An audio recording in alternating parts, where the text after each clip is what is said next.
Un 747 transportant du fret décolle d'Amsterdam. Il s'élève au-dessus de la ville. C'est alors qu'un violent soubresaut agite l'avion. 8 minutes plus tard, l'appareil s'écrase sur un immeuble d'habitation. Comment ce vol de routine est-il devenu la pire tragédie aérienne de l'histoire des Pays-Bas? Grâce à la simulation informatique, nous allons vous montrer ce qui a causé l'accident du vol El Al 1862. Les catastrophes sont rarement le fruit du hasard. Elles résultent souvent d'un enchaînement d'événements malheureux que nous allons tenter de reconstituer dans cette minute de vérité.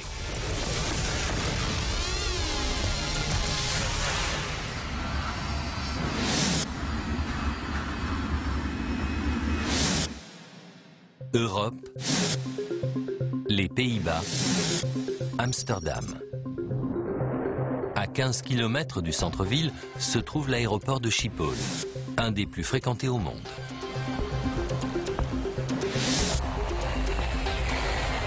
Plus de 600 avions y atterrissent et en décollent chaque jour. C'est également une plaque tournante pour le fret aérien. Dimanche 4 octobre 1992, 14h40. Un fan d'aviation filme un 747 de transport de fret de la compagnie aérienne israélienne El Al qui arrive de New York. Il va embarquer son chargement et faire le plein de carburant avant de partir pour Tel Aviv sous l'indicatif El Al 1862. 15h. Le chargement commence sous le contrôle de Jerry Plettenberg, le responsable d'exploitation d'El Al. La cargaison se compose de biens de consommation, mais certains cartons sont étiquetés « produits dangereux ». Jerry Plettenberg se doute de ce qu'ils contiennent. En effet, les avions cargo d'El Al transportent souvent du matériel militaire. Des hélicoptères Apache, du matériel pour radar, des ailes d'avion, des missiles, des moteurs de F-16, de F-15. Cet armement équipe l'armée israélienne, engluée dans un conflit depuis près d'un demi-siècle avec les Palestiniens. Autant dire qu'El Al est une cible de choix pour les groupuscules terroristes. 7 ans plus tôt, des hommes ont ouvert le feu sur les files d'attente devant le comptoir de la compagnie à Rome et à Vienne, tuant 19 personnes. El Al est en alerte permanente. Des agents de sécurité armés inspectent de près ses avions et son personnel. Et avant d'être embarqués en soute, toute la marchandise passe dans une installation spéciale permettant de faire détonner un éventuel engin explosif. 17h20. Le vol 1862 sort du contrôle sécurité et l'équipage arrive pour l'inspection pré-vol. En service depuis 13 ans, ce 747 est encore à 5 ans de la retraite. Âgé de 59 ans, le commandant de bord s'appelle Itzhak Fuchs. Comme beaucoup de pilotes de la compagnie, c'est un vétéran de l'armée de l'air israélienne. Il compte 25 000 heures de vol.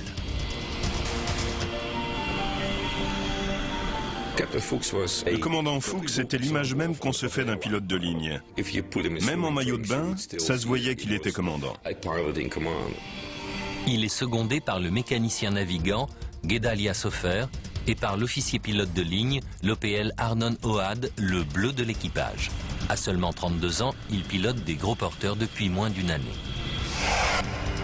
Le décollage du vol 1862 sera pris en charge par le contrôleur aérien Henriette Van Opijnen. En semaine, elle gère jusqu'à 200 vols par jour. Mais les dimanches soirs sont généralement plus calmes et celui-ci s'annonce tout ce qu'il y a de plus routinier. Le temps était magnifique. On voyait à l'autre bout du monde.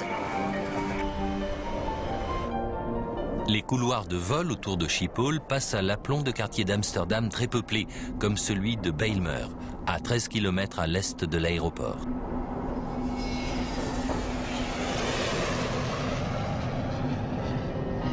Au milieu se dresse la HLM de Groenhoven, où vivent près de 2000 personnes. Parmi elles, Marlène Treudman, une infirmière, et Guillermo, son fils. Les avions nous survolaient chaque jour. Et au bout d'un moment, on s'y habitue.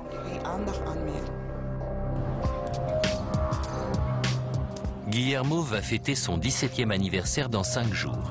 Comme beaucoup d'adolescents, c'est un fan de musique et de films d'arts martiaux, mais ce jour-là, il a accompagné sa mère à l'église. L'appartement des Troidman se trouve au 5e étage. Marlène et son mari Stanley sont originaires du Suriname, une ancienne colonie hollandaise d'Amérique du Sud. Ils ont également une fille, Graciela, âgée de 14 ans. Elle riait toujours. Elle était toujours heureuse. Elle avait toujours un mot gentil pour son entourage. «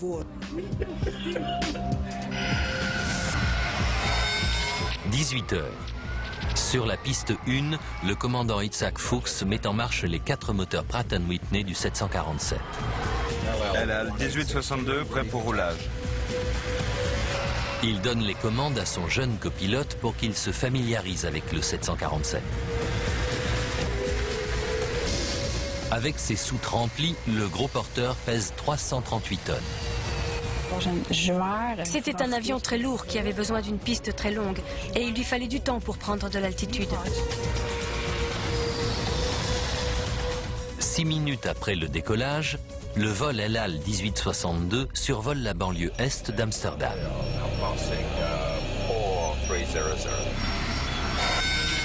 18h27. L'avion a atteint une altitude de 6500 pieds, soit un peu moins de 2000 mètres, et les moteurs tournent à plein régime. Tout se déroule comme prévu et l'équipage se prépare à rallier Tel Aviv. Ce vol d'un peu moins de 5 heures va les ramener chez eux, auprès de leur famille.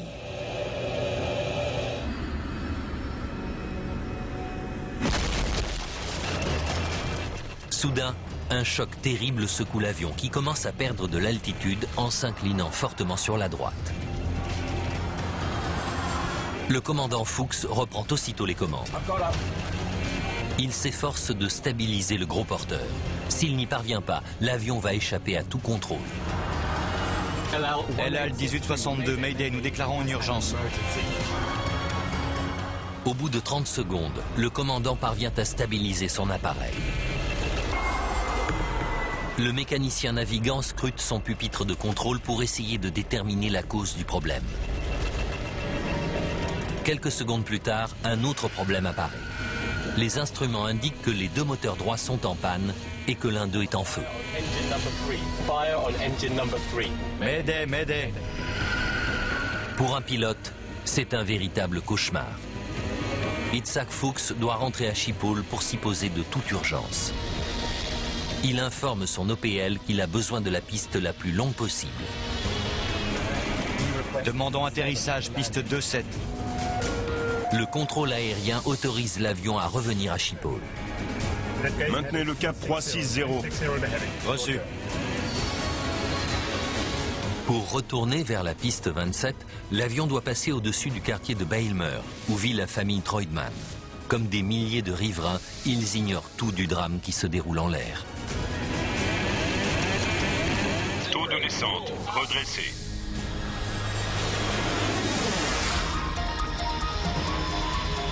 Le vol El Al 1862 continue de perdre rapidement de l'altitude. El Al 1862, Mayday, nous déclarons une urgence. 18h30. Les pompiers prennent position sur l'aéroport où l'avion doit arriver dans moins de 10 minutes.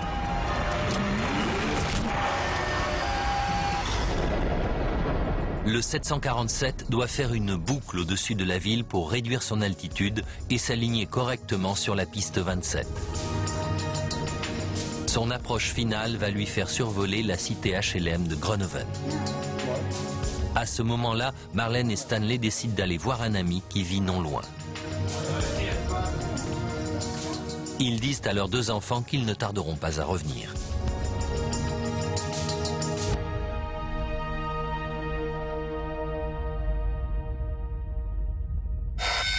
« 18h33 35 secondes. Descendez à 2000 pieds. Le contrôleur aérien Henk ter Braak autorise le 747 à se poser piste 27. Vous êtes à 21 km de l'aéroport. Vitesse à discrétion. L'avion est à 2 minutes du quartier de Bijlmer. Marlène et Stanley sont à mi-distance de chez leurs amis. C'est un dimanche comme les autres et beaucoup de gens sont chez eux en famille. Dehors, l'atmosphère était très détendue. On entendait des enfants jouer, il y avait des gens sur les trottoirs.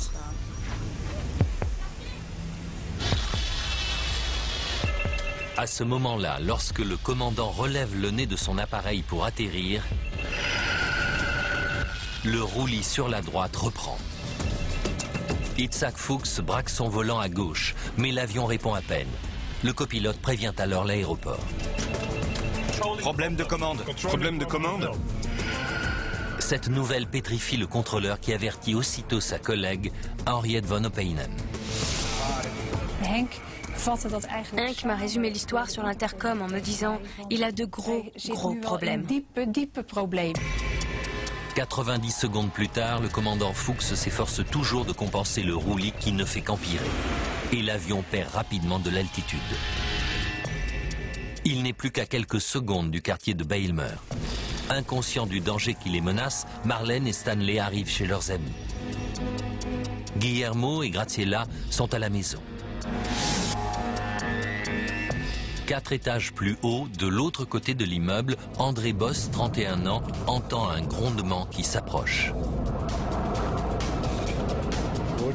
Le bruit était de plus en plus fort, puis c'est devenu un grondement.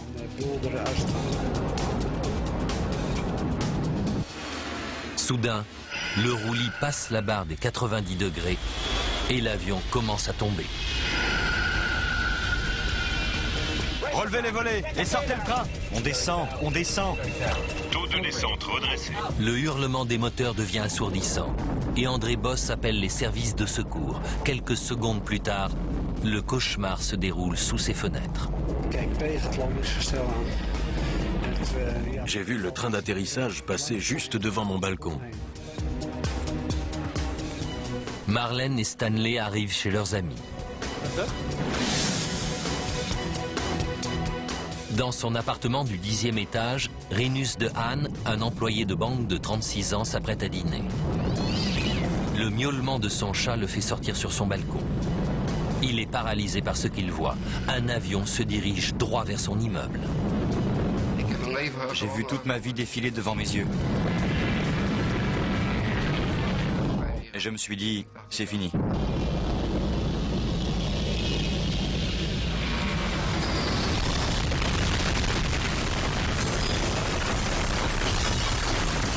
À 18h35 et 42 secondes, le vol El Al 1862 percute le 6e étage du bâtiment qui en compte 11.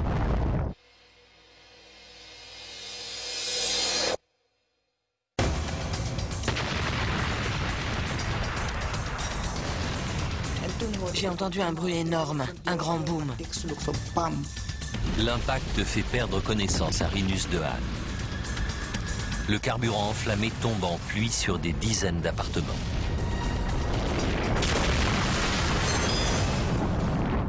La queue du 747 saille du 6e étage jusqu'à ce que l'appartement du dessous s'effondre.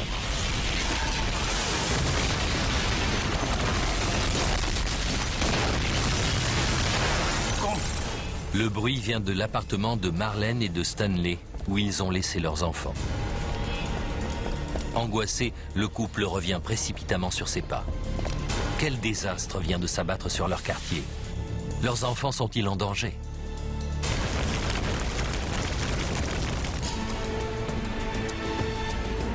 Le 747 de la compagnie israélienne s'est écrasé sur une HLM de la banlieue d'Amsterdam.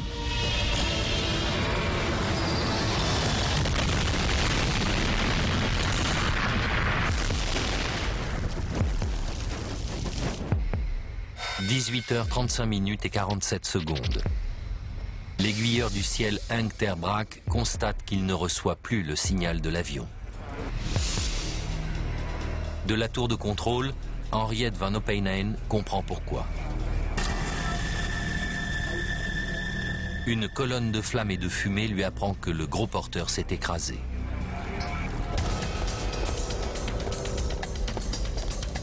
Marlène et Stanley rentrent précipitamment chez eux.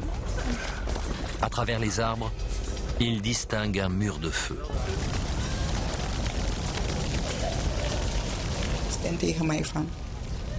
Stanley m'a dit, Marlène, c'est notre appartement. J'ai répondu non. C'est impossible. Marlène, les enfants, les enfants. Il hurlait. Stanley s'arrête net, tandis que Marlène se précipite vers l'immeuble en flammes. Elle s'engouffre dans un escalier et grimpe jusqu'au 5e étage. La seule chose que je me disais, c'est que je devais retrouver mes enfants.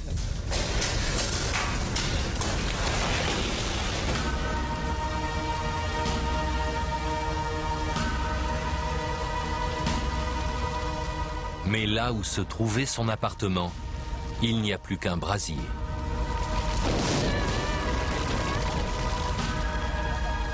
Je n'arrivais pas à croire que mon appartement avait disparu. Je suis restée plantée là en me disant non, je dois rêver. Graciela!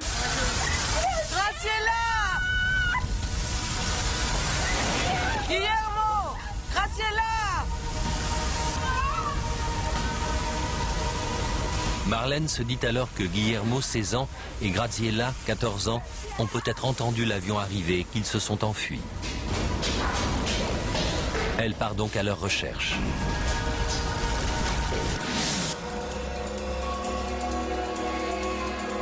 Au 10e étage, l'employé de banque Rinus de Haan reprend ses esprits.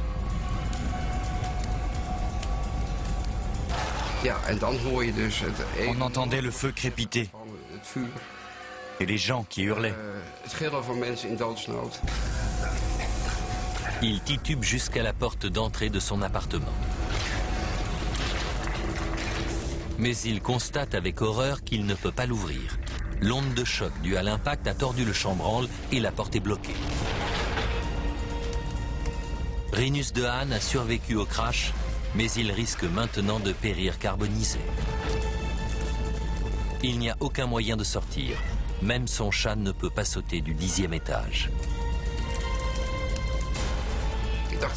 Je me suis dit que c'était la fin. Réussir à sortir relevait du miracle.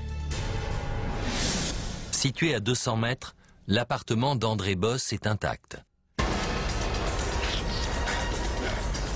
Le jeune homme accourt sur les lieux du drame pour voir s'il peut se rendre utile. On voyait le cœur énorme du brasier et des flammes qui sortaient de chaque appartement. Des centaines de gens sont peut-être prisonniers du sinistre et vraisemblablement blessés. Et tous risquent de mourir avant l'arrivée des pompiers. Au mépris de sa vie, André Boss débloque les portes à coups d'épaule. Vu l'intensité du brasier, entrer dans certains appartements est suicidaire. Mais dans d'autres, il parvient à secourir des gens inconscients, asphyxiés par la fumée. Hébétés, des riverains se précipitent. Marlène Treudman interroge tous ceux qui se trouvent à proximité du lieu de l'accident pour savoir s'ils ont vu ses deux enfants, Guillermo et Graziella.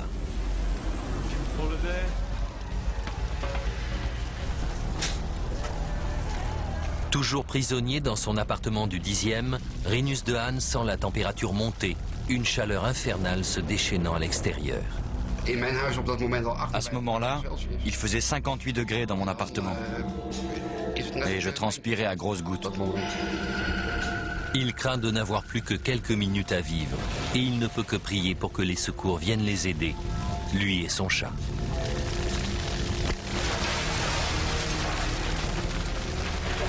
À l'instant où il craint de perdre à nouveau conscience, des voisins défoncent sa porte.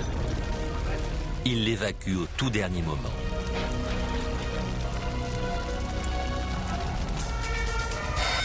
« 18h40. Moins de 5 minutes après le crash, le premier des 16 camions de pompiers qui vont arriver de tout Amsterdam arrive sur les lieux du drame. Quelques hommes courageux comme André Boss ont déjà évacué un certain nombre de survivants. Les pompiers prennent désormais la relève et s'attaquent aux flammes. Des équipes de télévision filment leur intervention et les premiers secours apportés aux blessés.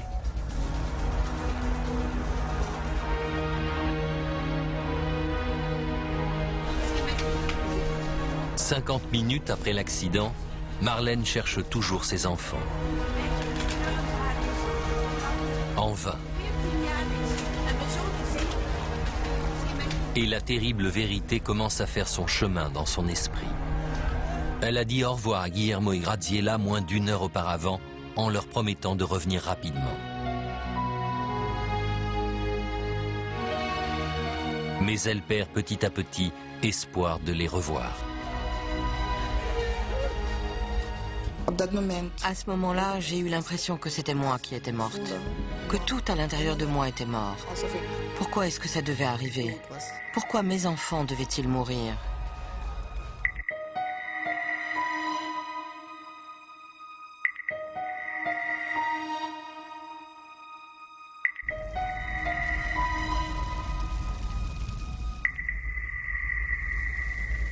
La nouvelle de la catastrophe fait le tour du monde. Pas moins de 200 personnes auraient péri ce soir après le pire accident aérien de l'histoire des Pays-Bas. À l'aube, on découvre un trou béant au milieu de l'immeuble. L'avion a détruit 31 appartements sur 11 étages. Officiellement, on déplore 43 morts, dont le commandant Fuchs et son équipage.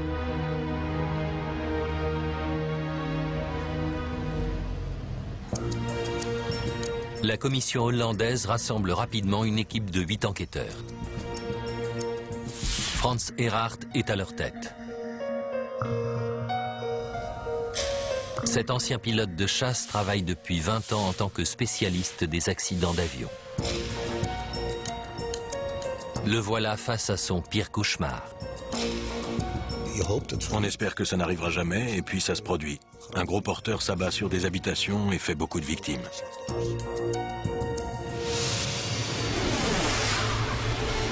Qu'est-ce qui est à l'origine de la pire catastrophe aérienne du pays?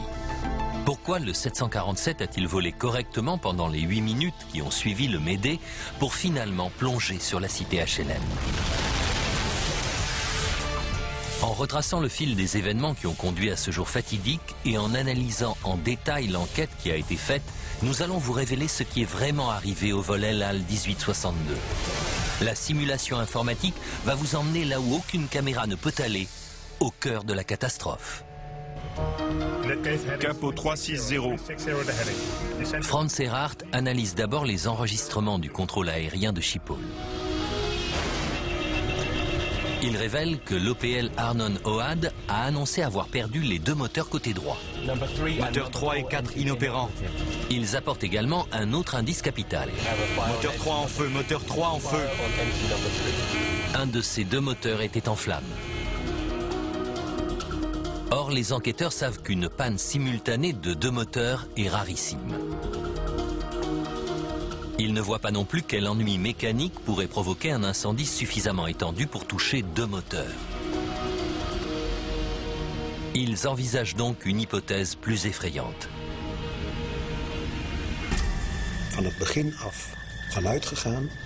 Au départ, nous avons pensé qu'El Al avait peut-être été victime d'un acte terroriste.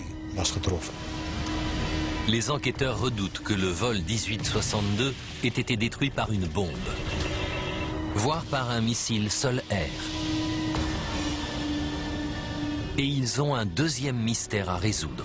Si le gros porteur a été frappé par un missile, comment a-t-il pu rester en l'air pendant 8 minutes avant de finir par s'écraser?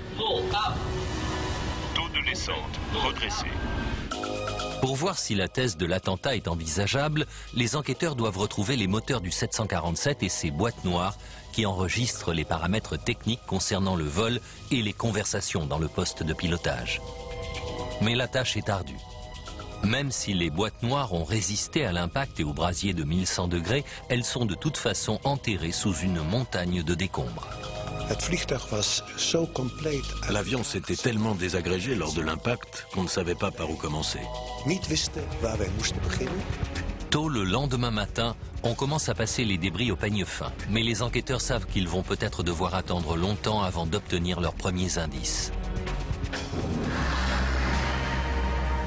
Puis c'est la surprise. Un policier qui n'était pas en service affirme avoir vu le vol 1862 monter dans l'espace aérien au-dessus d'Amsterdam. La suite de son récit fait froid dans le dos.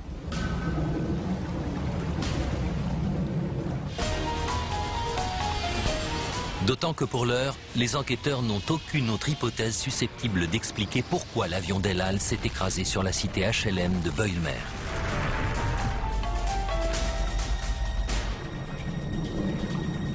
Jan Kaspers, le policier d'Amsterdam, leur raconte une histoire extraordinaire. Le soir de l'accident, avec un ami, il faisait une sortie en bateau sur le lac Goymer, à une dizaine de kilomètres à l'est d'Amsterdam. Le bateau était ancré juste en dessous de la trajectoire du vol El Al. À 18h27, les deux hommes préparent leur dîner lorsqu'ils entendent une déflagration violente. C'était quoi? Une explosion? Non? Jan Kaspers sort sur le pont et découvre un avion d'où tombent deux objets. Au début, j'ai cru que c'était des parachutes. Mais quand ils sont passés au-dessus de la cime des arbres, j'ai vu que c'était des moteurs. C'est une révélation incroyable. Franz Erhardt ordonne aussitôt à une équipe de plongeurs de fouiller le lac Goymer. Récupérer les moteurs pourrait permettre de résoudre le mystère. En effet, les enquêteurs sont désormais convaincus que les deux moteurs droits ne sont pas simplement tombés en panne. Moteurs 3 et 4 inopérants. Ils se sont décrochés.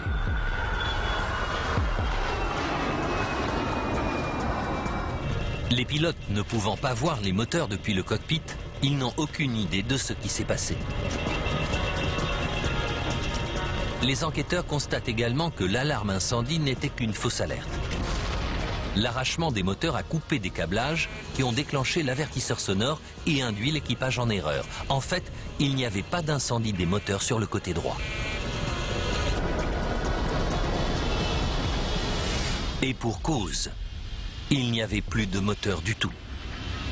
Mais le mystère reste à élucider. Qu'est-ce qui peut bien faire tomber deux moteurs de 5 tonnes pièce en même temps? La théorie du missile ou de la bombe semble de plus en plus envisageable. Mais pour la vérifier, encore faut-il récupérer les moteurs du fond du lac Goymer et les examiner. Pour les enquêteurs, le défi est de taille. Le lac s'étend sur 26 km² et il y a de nombreuses dépressions au fond où un moteur peut facilement disparaître.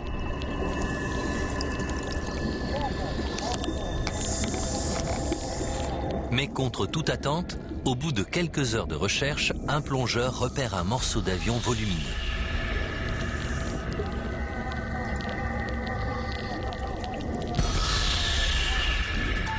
Il s'agit du moteur extérieur de l'aile droite du 747. On découvre également un autre élément près du lac. Il s'agit d'un morceau de 10 mètres du bord d'attaque de la même aile. C'est la première chance de comprendre pourquoi les moteurs sont tombés. S'il s'agit d'un attentat terroriste, on devrait retrouver des traces d'explosifs. C'est pourquoi on achemine immédiatement le moteur jusqu'au laboratoire. Les scientifiques prélèvent les particules déposées sur le moteur et le morceau d'aile pour chercher des produits chimiques présents dans les explosifs. Ils examinent le métal en quête de micro-piqûres provoquées par les débris d'une explosion. L'opération prend 2 jours. Et l'analyse est négative. Les enquêteurs n'ont décelé aucune trace d'explosion ni aucun indice susceptible d'expliquer pourquoi les deux moteurs se sont détachés. C'est l'impasse. Pour élucider le mystère, les enquêteurs doivent découvrir le deuxième moteur, en espérant qu'il fournira la solution. Ou localiser les enregistreurs sur les lieux du drame.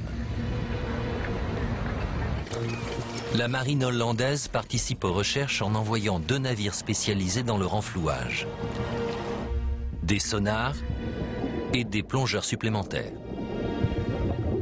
Mais au bout de 2 jours, ils n'ont toujours rien trouvé. L'enquête est au point mort et à chaque heure qui s'écoule, des indices disparaissent. L'eau allait commencer à corroder les débris. C'est pourquoi nous voulions retrouver le moteur le plus vite possible. Les nouvelles sont tout aussi mauvaises sur les lieux de l'accident. Les boîtes noires du 747 restent introuvables. Et les choses empirent encore. 24 heures après l'accident, le maire d'Amsterdam ordonne le nettoyage du site, car l'opinion publique le presse de récupérer les corps des victimes le plus rapidement possible. Impuissant, Frans Erhardt et son équipe doivent se contenter de suivre les débris jusqu'à une décharge publique d'Amsterdam.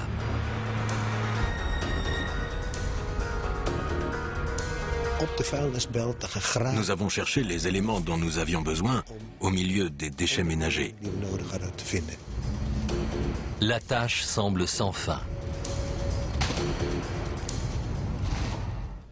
Pourtant, au bout de 3 jours, alors que Frans Erhardt est à son bureau, il reçoit un appel téléphonique. Bonne nouvelle, une de ses équipes a trouvé l'enregistreur de paramètres. Nous étions très satisfaits, car nous allions enfin pouvoir avancer.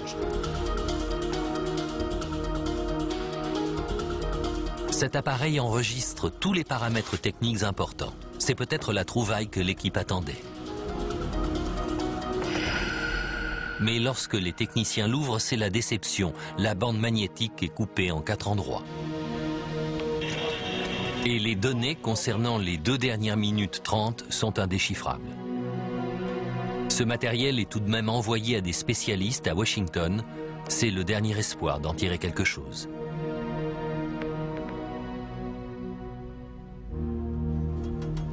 « 11 jours après l'accident, les enquêteurs sont démoralisés. 2 des pistes principales, la récupération d'un moteur et la découverte d'une des boîtes noires, se sont avérées inexploitables. Or, le grand public exige des réponses. La pression des médias et du public était incroyable. De toute ma carrière, je n'ai jamais eu à travailler sous une telle pression.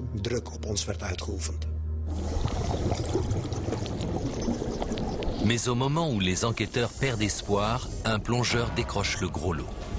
Il découvre le moteur manquant à moitié enterré dans la vase. Il est encore fixé au pylône qui le relie à l'aile.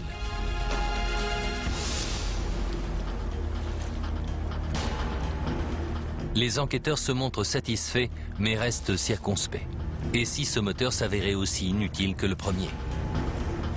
Il est tout cabossé, mais il ne présente aucune trace visible d'impact de missile. Et effectivement, à l'issue des analyses, on ne décèle aucune trace d'explosif. Les enquêteurs parviennent à une première conclusion capitale. Le vol 1862 n'a pas été victime d'un attentat. Mais ce qui est plus étonnant, c'est qu'ils ne décèlent aucun problème au niveau du moteur. En revanche, en examinant le capot, ils remarquent tout de suite quelque chose de curieux. La tôle est impactée et tachée de peinture noire. D'où vient-elle ? Pour le savoir, la peinture est analysée en laboratoire. Et il faut encore déterminer pourquoi le moteur intérieur s'est détaché.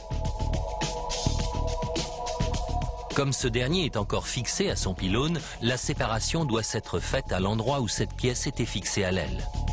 L'équipe s'intéresse donc à son système de fixation. Sur un 747, 4 ferrures d'attache assurent l'arrimage du moteur sous l'aile. Chacune d'elles est munie d'un goujon d'acier creux de 14 cm appelé axe fusible. Ces pièces sont assez solides pour supporter les contraintes imposées par un moteur tournant à pleine puissance. Mais elles sont conçues pour céder dans des circonstances bien particulières. En cas de problème, qu'il soit mécanique ou lié à une collision avec un oiseau, le moteur peut se mettre à vibrer fortement. Si ces vibrations deviennent trop violentes, le moteur risque de se détacher et du même coup d'endommager l'aile, précipitant peut-être la chute de l'avion. Pour empêcher un tel accident, les 747 sont équipés d'un système de limitation des dommages. Lorsque les vibrations dépassent un niveau donné, les axes fusibles cèdent, faisant ainsi tomber le moteur avant que des dégâts plus graves ne surviennent. Mais apparemment, le moteur intérieur n'a pas connu de problème de ce genre. D'où l'hypothèse effrayante envisagée par les enquêteurs, les axes fusibles ont-ils mal fonctionné et provoqué le drame? L'équipe examine le pylône du moteur intérieur. Les spécialistes se concentrent sur les vestiges des deux attaches médianes qui soutenaient l'essentiel du poids. Leurs axes fusibles ont disparu. Et sur une des attaches, ils découvrent quelque chose de curieux. La partie supérieure de la pièce traversée par l'axe fusible a cédé. Est-ce arrivé lorsque le moteur s'est abîmé dans le lac ou avant?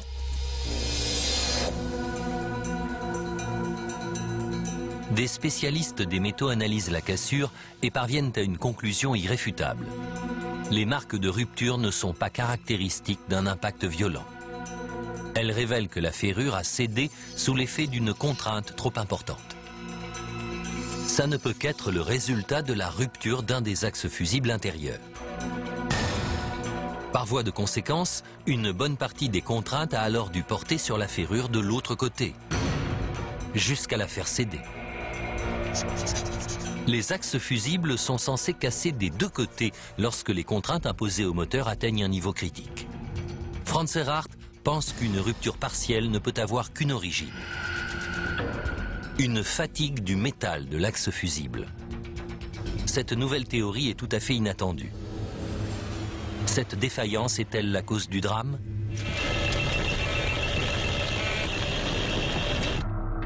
Rien n'est moins sûr, car Franz Erhardt sait que le moteur intérieur ne pouvait se détacher que suite à la rupture des deux axes fusibles centraux. Pour vérifier cette théorie, les enquêteurs doivent donc retrouver celui des deux qui manque sur l'autre attache médiane. Mais les chances de retrouver un élément aussi petit dans le lac Goymer sont minimes. En revanche, elles seraient bien plus élevées si ce morceau était resté accroché à l'aile.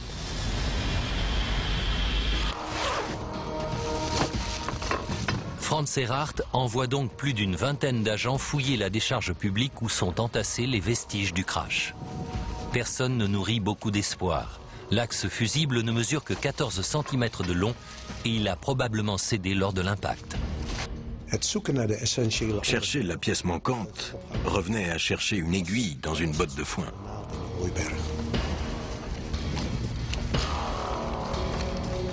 Au bout de 48 heures, la recherche est toujours vaine.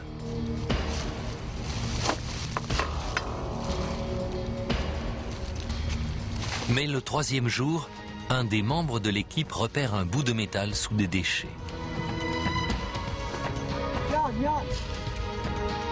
C'est un morceau de l'attache médiane du moteur intérieur.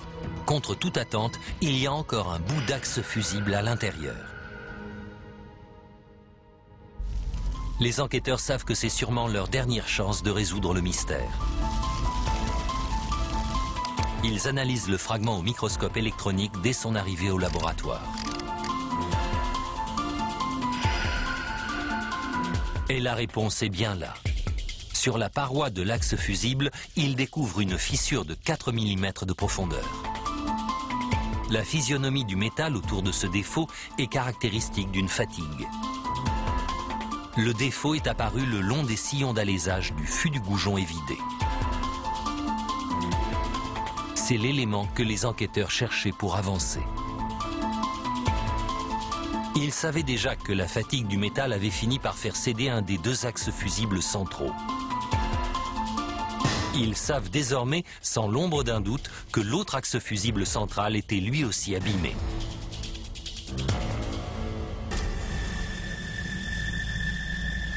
À chaque vol, ces fissures microscopiques se sont élargies un peu plus. Et le 4 octobre 1992, l'écartement a atteint le point critique. À 6500 pieds, les moteurs tournant à pleine puissance, les axes fusibles défectueux ont cédé.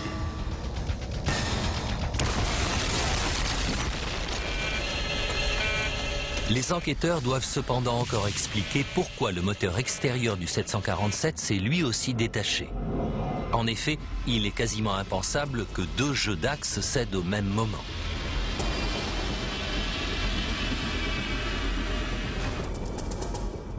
C'est alors que les résultats d'analyse de la peinture trouvée sur le capot reviennent du laboratoire. Cette peinture est celle qu'on trouve sur la casserole du moteur extérieur. Dès lors, il n'y a plus qu'une explication possible.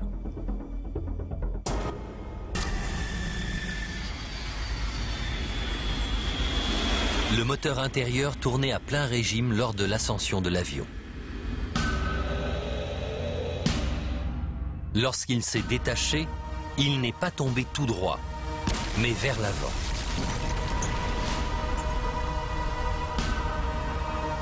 Quelques dixièmes de seconde plus tard, il est revenu en arrière et par le plus malheureux des hasards a percuté et arraché le moteur extérieur. Cet impact a également détaché une dizaine de mètres du bord d'attaque de l'aile. C'est donc cet accident dramatique qui a provoqué l'arrachement des deux moteurs du vol El Al 1862. Mayday, Mayday.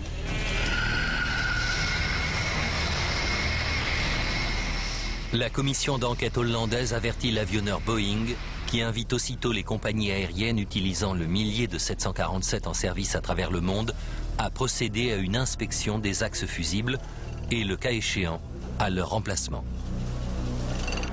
Traumatisés, les habitants du quartier de Bijlmer veulent cependant connaître la clé d'un autre mystère. Pourquoi l'avion s'est-il écrasé ? Un 747 est théoriquement en mesure de voler avec seulement deux moteurs. Pourquoi le vol 1862 a-t-il subitement chuté quelques minutes avant d'atterrir en urgence? Relevez les volets, sortez le train! Les enquêteurs analysent le fragment d'aile récupéré dans le lac Goymer. Il est clair que des dégâts pareils n'ont pu que nuire à la portance de l'avion.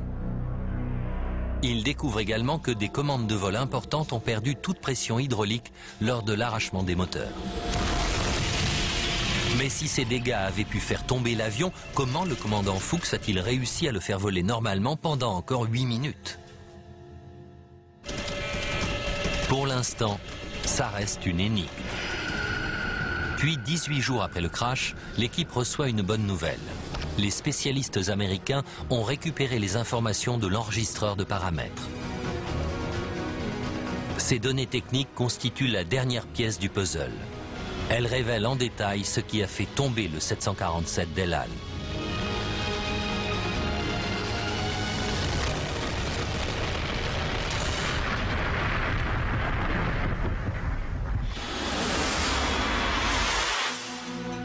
Les enquêteurs ont d'ores et déjà conclu que la fatigue du métal a provoqué l'arrachement d'un moteur et que ce dernier a percuté son voisin. C'est ce même incident qui a également détruit une portion du bord d'attaque de l'aile droite et une partie des commandes. Mayday, Mayday, nous déclarons une urgence. Ce problème n'ayant pas pu à lui seul provoquer l'accident, pourquoi l'avion a-t-il finalement échappé à tout contrôle 8 minutes après le Mayday ?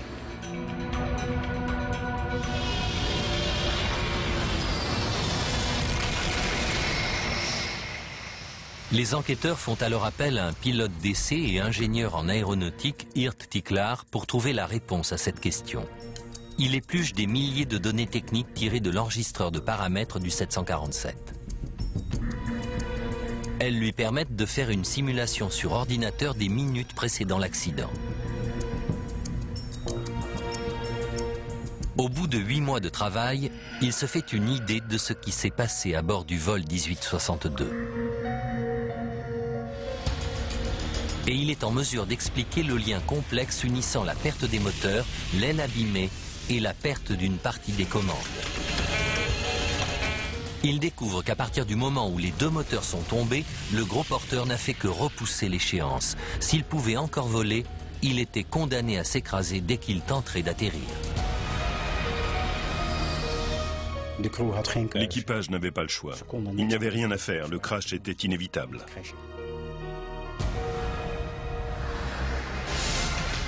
Les paramètres de vol révèlent enfin pourquoi le vol El Al 1862 a plongé sans prévenir, après avoir volé tant bien que mal pendant 8 minutes. Et pourquoi il a mis en danger la vie de centaines de gens à terre.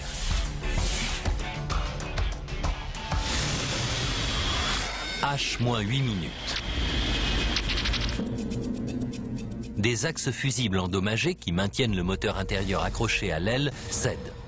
Du coup, l'avion ne perd pas un, mais deux moteurs, ainsi qu'une dizaine de mètres de bord d'attaque de l'aile droite, ce qui provoque une perturbation importante de l'écoulement de l'air à ce niveau. La portance étant amoindrie de ce côté, le 747 appuie sur sa droite. Le commandant Fuchs a également perdu deux systèmes hydrauliques qui contrôlent des appareils anti-roulis. Il ne parvient à maintenir le niveau de vol du gros porteur qu'en poussant les commandes restantes au maximum. L'analyse des données indique que sa vitesse R de 280 nœuds est un élément clé. Elle permet d'obtenir juste assez de portance sur l'aile droite pour maintenir l'avion en l'air. H-39 secondes. À 5 km de la cité HLM de Bijlmer, le commandant Itzhak Fuchs relève le nez du Boeing pour le ralentir en vue de l'atterrissage. Il ne peut pas savoir que cette procédure de routine va avoir des conséquences tragiques. Les paramètres de vol montrent que ce changement d'angle accentue la perturbation de l'écoulement d'air sur l'aile droite endommagée. En conséquence, la portance à ce niveau s'amenuise encore et l'avion recommence à prendre du roulis. Le commandant Fuchs s'efforce de stabiliser le 747. Mais la vitesse R est passée en dessous de 260 nœuds, ce qui a encore réduit la portance. Et les commandes endommagées ne peuvent plus l'aider suffisamment. Problème de commande. H-30 secondes. Le roulis et la perte de portance atteignant un seuil limite, le gros porteur de 338 tonnes décroche. Sortez le train. 1862, nous tombons. L'avion d'El Al pique du nez de 2500 pieds, environ 760 mètres.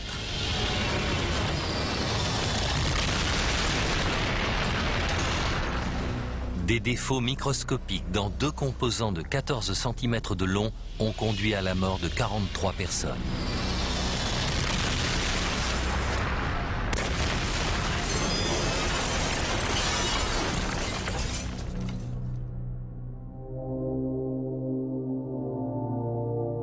Les secours découvrent les cadavres de Guillermo et de Graziella le lendemain du drame, à quelques mètres de là où se trouvait autrefois leur appartement.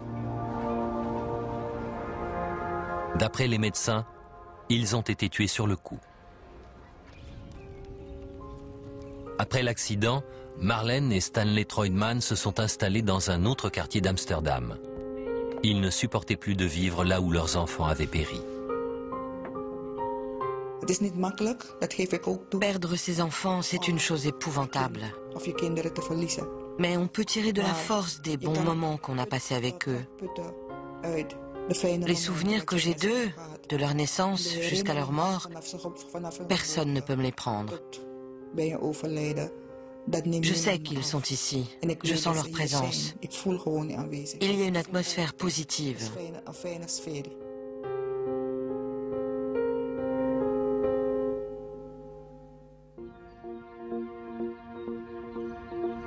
Les appartements dans la zone de l'accident ont été démolis, mais leurs fondations sont restées. Non loin se dresse un mémorial pour les victimes.